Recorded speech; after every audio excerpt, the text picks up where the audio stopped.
Hello and welcome to the 5th episode of Modern Academy. Buckle your seatbelts because in this episode we're going to have a look at backgrounds and how to make them. Backgrounds are very important when creating since they take up a lot of space on the screen. You should always keep in mind where you want the focus to be. If you have made a very good block design, for example, you should try to keep the background more subtle, and if you on the other hand have a vibrant and colorful background, you should match it with a simple block design. So, generally speaking, if your focus is on the background, you should make it more dynamic and animated, and you can use more colors as well. If you on the other hand have a dynamic and detailed block design, you should go for a background with little to no animation, maximum one color, and a simple design. If you want something in between, you should make it less dynamic than the first example.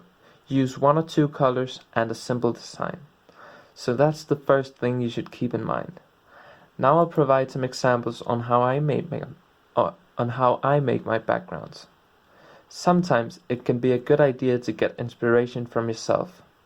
I know it sounds weird, but using something you've made before in a different way can be a great way to stick to the theme and make a background.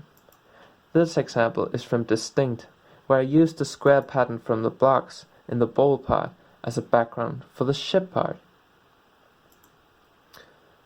Another thing to do when making a background is to use simple geometrical shapes. These shapes are often easy to animate and fit with a number of different themes, like here in Vague, where I use some simple diamonds, or a loft, where I just use squares. After you've made your geometrical background, you should ask yourself, how can I animate this? You should think about how you can move it, rotate it, or even scale it. It's also worth thinking of how it can be synced with the music when animating a background. The last tip is to make something that looks like the block you've used. This is a very easy way to make sure that the background and the blocks go well together. It works best if the design is simple though. In the first part of a fix, you can see the blocks are colorful squares with low opacity, and the background is also colorful squares with a low opacity. The difference lies in the scaling of the blocks and the amount of opacity. The other example is from Crisp, where I used the same objects in the blocks and the background. Here, the difference is also the scale and the color. When designing like this, you should keep in mind how your background is different from the blocks. It could be the shape, the size, the animation, or the colors, or maybe a combination. The reason why you want to make the background and blocks different is that they should be very easy to tell apart. This is also the technique that I used for creating the background of my part. As you can see, the structures in the background look a lot like the blocks, but they are bigger and the colors are different. I used this technique because I wanted to keep the nice diagonal lines consistent and because my theme is pretty narrow. But then you might ask, how do I make amazing and original effects? Well, there isn't really a good answer to this. I can't really teach people to be original and to make amazing effects. I can only give some tips and show how I do.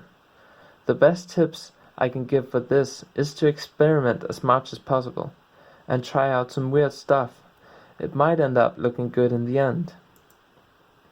Another important thing to do with your background, which you should almost always do, is to make it move a bit slower than the player.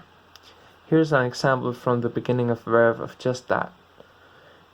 As you can see on the left video, the background moves ever so slightly slower than the player, whereas in the right video it's fixed to the player's speed.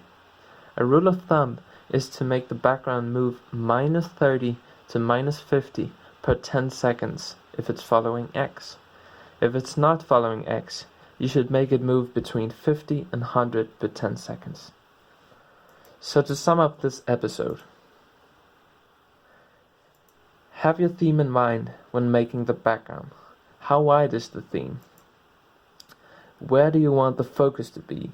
On the backgrounds, the blocks, or maybe even both? Stick to something simple and geometrical. Use the animation in the background to sync with the music. Almost always make the background move slower than the player. And at last, try to keep the background below 1,000 objects to prevent lag. This is yet another reason to keep it simple and geometrical. That is all for this episode. I hope you enjoyed and maybe learned something. I'll see you in the next one, which will probably be the most important one as it's about color. Bye.